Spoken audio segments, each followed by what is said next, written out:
This knife has a straight edge on it, so it's very easy.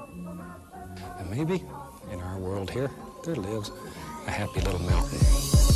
Hello loves, today I'm gonna cut my own curly hair, and to be honest, I was gonna go to a curly hair professional, but then quarantine happened, so yeah. Before we get into it, go ahead and subscribe and hit that notification bell so you don't miss any more curly hair videos from me. Let's go ahead and get into it.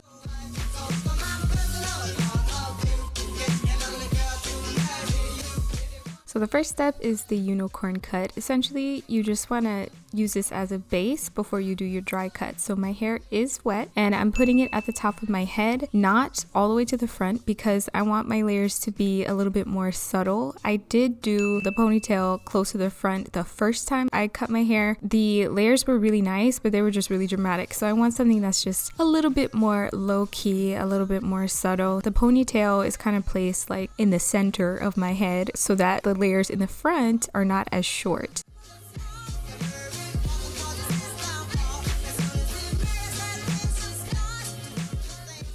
So originally I was planning on doing a second hair elastic, tying it around and sliding it down and then cutting my hair. Then your girl got cold feet, so I just tied it again at the bottom to see how much I wanted to cut, and now you can see how scared I am. Look at my face, oh my god. I just cut the bottom off, and make sure that you stretch out your hair to see how much you are actually cutting off. I didn't show you guys that I measured it, but I measured it to see how long it was, and I cut about 4 inches off, so that's how much it was when it was stretched.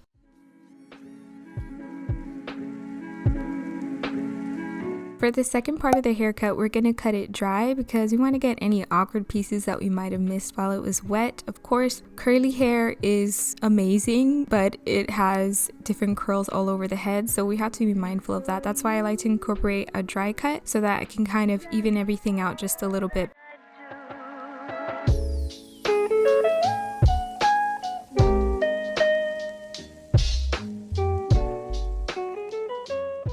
I really like the overall shape, a nice gentle V shape and not so dramatic, which is exactly what I was going for. You actually have to wait all the way to the very end to see how much I actually cut, because one day I just stepped out the shower and I got scissors and I was like, hey, I think I want it a little bit shorter. So yeah, you'll see at the end.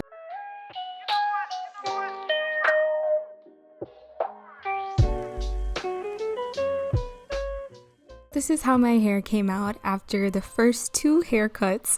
And then I went in with a third, like I said earlier, a couple days later. Just kind of divided my hair in half and then just cut it straight across.